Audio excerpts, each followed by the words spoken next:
Today on Hearts of Heroes, when there's a disaster, first responders are always there. But friends and neighbors often step up too.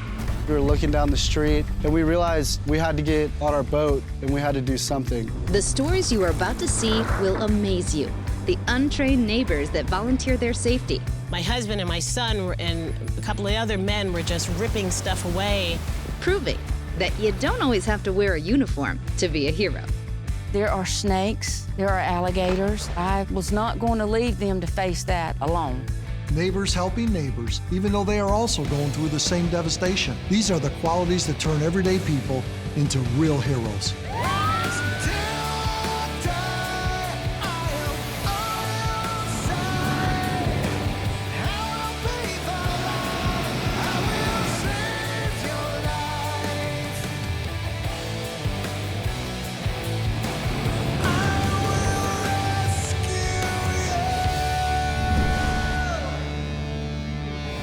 If any state is familiar with tropical storms, it's the state of Florida. But the Florida Panhandle had not had a major hurricane in 13 years. That was until October of 2018, when Hurricane Michael came on shore as a Cat 5. It had winds up to 160 miles per hour and storm surge up to 14 feet.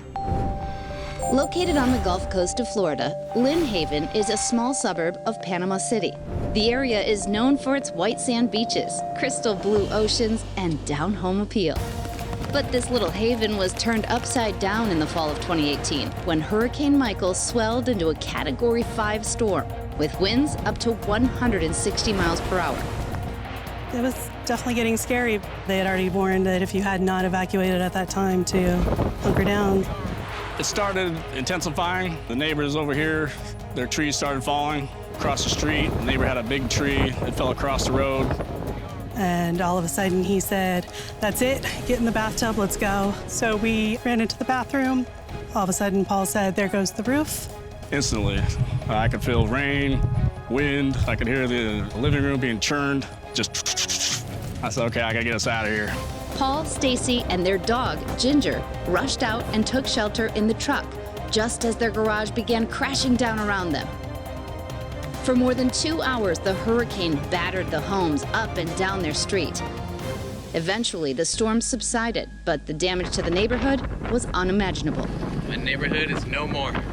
That's when my husband noticed a house across the street. The house had fallen in. We went outside. All I heard was, "I see brake lights."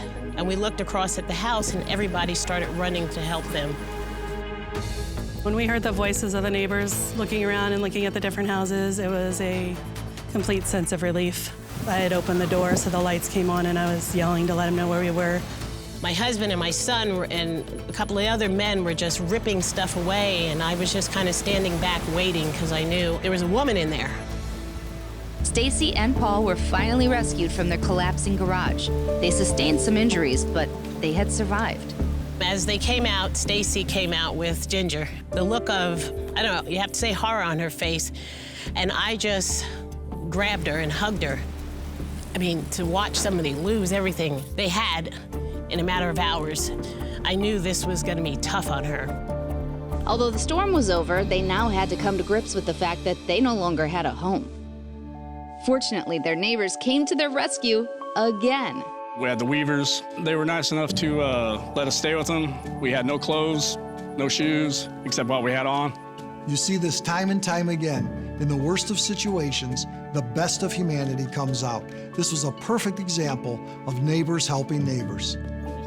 Months after the hurricane, Paul and Stacy are making plans to rebuild on the same lot where their home used to be. And they will be forever grateful for the kindness of the Weavers. My biggest thing for the Weavers would just be thank you. Thank you for taking us in, for seeing what we needed, and I can't wait to be your guys' neighbor again. I'm so glad that they're gonna rebuild, because I told her we're like friends now, and I consider Ginger my baby. I loved on her, I took her for walks, and I think Stacy saw that I loved her baby. Coming up, a small town is put to the test when they're hit by 2 catastrophes in the same week.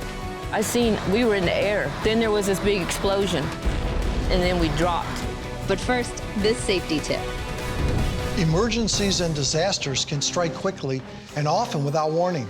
They can force you to evacuate your neighborhood or potentially be confined to your home or other structure for some time until help can arrive. To ensure the greatest amount of safety for you and your family, prepare in advance by making a safety plan and rehearsing it with your loved ones. You should also put together a preparedness kit complete with water, food, and medical essentials. Knowing what to do in case of natural disaster is your responsibility. Prepare now, so you'll have the greatest chance of securing safety.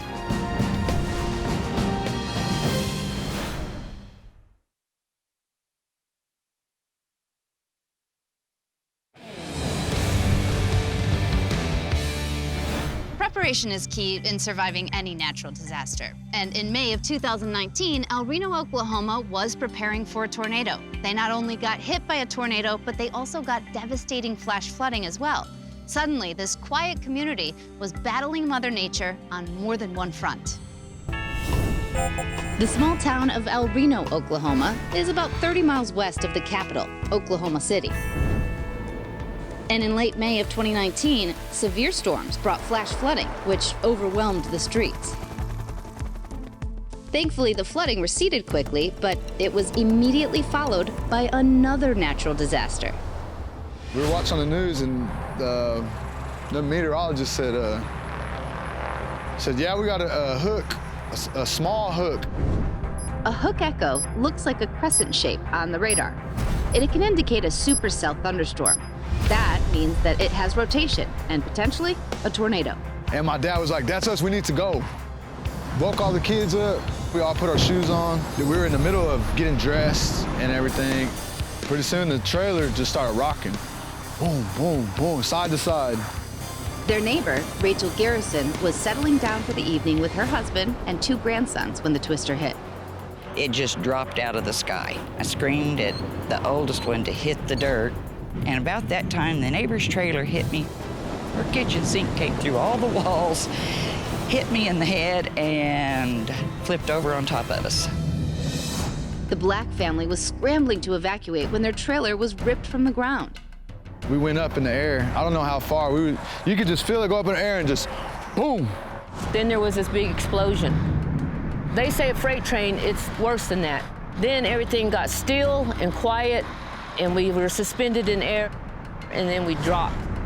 The tornado obliterated their trailer and sent the 10 family members literally flying in all directions.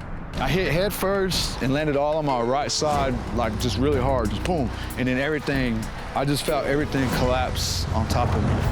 I heard my son, "Mom, help!" and I couldn't find him. There was washers and dryers and all kinds of stuff on top of my son and my daughter-in-law. I was laying there and I tried to push myself out, but everything was too heavy. I kind of went out, and then when I came back to, I just had this overwhelming strength. And I guess it was adrenaline, or I don't know what it was, but I started pushing myself out of the rubble. Preston's family began pulling others out of the wreckage. Meanwhile, Rachel Garrison's son Elton heard about the tornado and rushed over to help. I was looking to see where the trailer was because nothing looked familiar. I just saw trailers laid over and everything else. Then finally I heard my youngest 2 holler at me, and I kind of went around the side and I started literally throwing things out of the way and digging into where I could grab a hold of something and pick it up.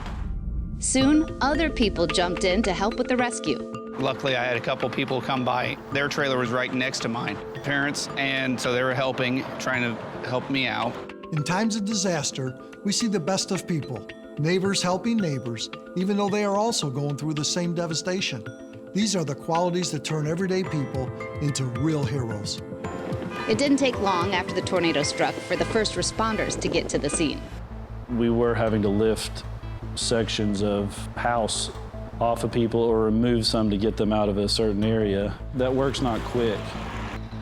El Reno firefighters were pulling people from the piles of debris, and at the same time, EMTs began transporting those injured people to the hospital. Despite the physical and emotional trauma, both the Black and Garrison families survived. As a family, we survived it together, we healing together, we love each other. While their futures hold some uncertainties, both families are sure of one thing. the gratitude that they have for all the people who came to the rescue in their time of need. A lot of people helped us. They donated a lot of things, food, the place we're living at now, you know, everything. We have a very good community here, really. And it's family. It's not strangers that live around each other. Everybody's family. Coming up, after a hurricane hits, two teenage brothers learn what it means to be a first responder.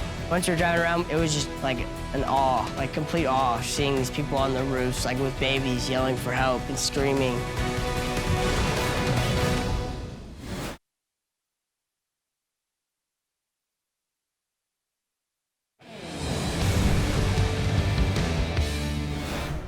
Hurricane Harvey made landfall in Texas as a Category 4 monster. Some suburbs more than 40 miles inland had catastrophic flooding. Now, all monsters have to face a hero at some point, and in our case, the heroes happen to be some good-willed teenagers. Let's check it out. Houston is the largest city in Texas. Their population, just under 2.5 million. But within this metropolis, there are some really quaint neighborhoods. Brothers Liam and Declan Connor grew up in just that type of neighborhood, called Meyerland. It's an older neighborhood. It's one of the more original neighborhoods to Houston. Everybody sort of knows each other. It's kind of one big family. And that sense of community would be integral in their survival when Hurricane Harvey made landfall. Harvey came on shore on a Saturday morning. It wrecked many areas along the coast with the storm surge and the winds. But then it stuck around, and meteorologists warned that this storm wasn't going anywhere fast and would bring epic inland flooding. It was raining really hard, but the streets weren't really flooded. And then around 10:30, 10:45, we saw there was some water in the streets. By the next morning, they woke up to a nightmare. I went into the garage and saw every single thing in the garage floating, bumping into each other. And then it just like, it was here. Harvey had come. The boys immediately realized that if their house was almost underwater, the neighbors must be in big trouble too. We were looking down the street and we realized that we had to get on our boat and we had to do something. 15-year-old Declan had already been driving the family boat for a few years, but nothing had prepared him for what he'd see next. Once you're driving around, it was just like an awe, like complete awe, seeing these people on the roofs, like with babies yelling for help and screaming. With the water rising, neighbor Doug Anders, along with his wife and two sons, were left with only one option: get out. So the plan of action was, it's kind of funny when you look back at it now. We had gotten floats out of the pool the night before and brought them in the house. So we had several inner tubes. The idea was to put the two kids, dogs, and some belongings on the pool tubes and then float down to their neighbor's two-story house. But once in the water, the family began to float uncontrollably. Luckily, the Connor brothers had gotten word that they needed help. When we turned the corner to pick them up, we could see them kind of scattered. A couple of them are in floats. I remember the dad was standing, but barely, like he could barely stand. He was on his tippy toes. I remember getting on their boat and just rambling about how thankful I was that they had rescued my two kids. The boys dropped the Anders family at their friend's home, but it was by no means the end of their newly found mission. Once you're driving around, we saw like people like on the roofs just screaming like for help, like just at the top of their lungs from like blocks away. And it kind of just started getting put into perspective, like, okay, like we gotta go. That's when the Connor brothers jumped in to assist the local search and rescue. All of a sudden we see two City of Houston workers hanging on to like the tip of a tree branch, and the water's rushing over them. And when we got them on the boat, they were the most gracious people I've ever seen. By the end of the day, the boys had rescued roughly 150 people, 7 dogs, and 4 rabbits. It was an exhausting but highly successful day for a few unsuspecting teenagers who were suddenly heroes. We were just doing what we had to do, and I think anybody else would have done it if they had the chance. Coming up, a group of heroes settle up to save the day. The older lady called me on the phone and she was like, "Can you help us? Is this the Hurricane Cowboy?" And I was like, "Yes, ma'am." But first, something more to help you stay safe. If you need to evacuate, don't wait, go. It's imperative to heed the initiatives set forth by authorities to keep us all safe. And try to carpool if possible. Wear appropriate clothing and take your already prepared go bag with you and use the travel routes set forth by local officials because shortcuts may be unsafe. And if you're unable to get out, contact someone who can help. There are many agencies and first responders who are prepared, trained, and ready to assist.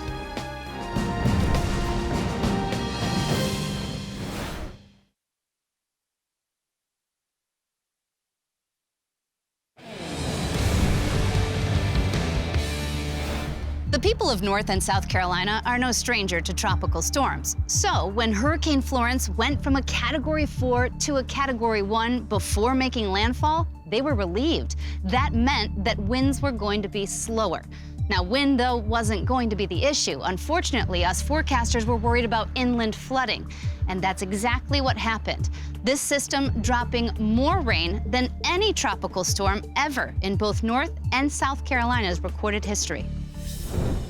Suzanne and Joel Beverly own a 14-acre farm in rural Conway, South Carolina. And living there is like stepping back in time to a simpler way of life. I mean, 4th of July, we have 4th of July get-togethers at the Riverwalk, the small-town parades. You just know most people. The property has been in the family for generations, and it's a home to a lot of inhabitants. But we have always had animals. 2 of our horses were born here. The other one, we've had 22 years. They are family. They're my babies. But in September of 2018, those precious furry family members would soon be in jeopardy. Hurricane Florence hit, dropping 23 inches of rain. It set a record for the wettest hurricane or tropical system that the Carolinas have ever seen. Floodwater on the Beverly's property was rising quickly. It was a minute-by-minute worry, but you look out the window, okay, it's up to there now. A few minutes later, it's a few feet higher. Suzanne and Joel knew they had to get out, so they called their son to come pick them up in his boat. But there was one big problem, or more accurately, 3 big problems. My horses didn't have any high ground to go. They were already in water. We did bring them in and put them in the barn, which was still dry, but it was not going to be a safe place for them. Water was still there, and water was not our only concern. When that river, which is right behind us, rises, there are snakes, there are alligators. I was not going to leave them to face that alone. But the Beverlys had no viable way of getting the horses to safety. During catastrophic weather events, it's not uncommon for citizens or even search and rescue teams to be overwhelmed trying to save people and animals. And now, many state and federal agencies are welcoming the help of nonprofits, often trained for specific rescue work with large animals. I'm the founder of the Hurricane Cowboys, and we started in 2017 with Hurricane Harvey. What we do is we're a rescue group, as well as we also send supplies down to these places that are devastated by hurricanes. Right now, I am walking in water. Patrick had already been on the ground rescuing animals when his cell rang again. The older lady called me on the phone, and she was like, "Can you help us? Is this the Hurricane Cowboy?" And I was like, "Yes, ma'am." She gave us her address and said she had 3 horses that they could not get out, and the water was coming up. After they arrived, Patrick and Travis Holstein went straight to the barn to work on a plan that would mean walking or riding the horses out. So then Travis and I went ahead and started the march. I grabbed another horse from him, and we rode him out the rest of the way. It was a main highway, and we're in water clear up to the stomach of the horse. The ride out wasn't easy on the horses, and it was just as treacherous for Patrick and Travis. You're talking black, murky water. The water is probably as black as the roadbed. So you don't know if you're gonna step in a hole. You don't know if you're gonna step on a power line. At one point, I'll never forget, Travis made me stop, and he's like, "Don't move." And I was like, "Why? What's wrong?" He's like, "There's this big snake going between you and the horse." I'm not gonna lie, I was like, "I hate snakes." And as soon as it went on by, he's like, "Okay, let's move." Patrick and his partner got the horses to dry land, saving the lives of the 3 beloved family members. He's a godsend. He was a blessing to us, a blessing. They are a great bunch of people, great bunch of people. I'm not the hero of this story. No, I'm just a guy. We do this because this is who we are and this is what we do.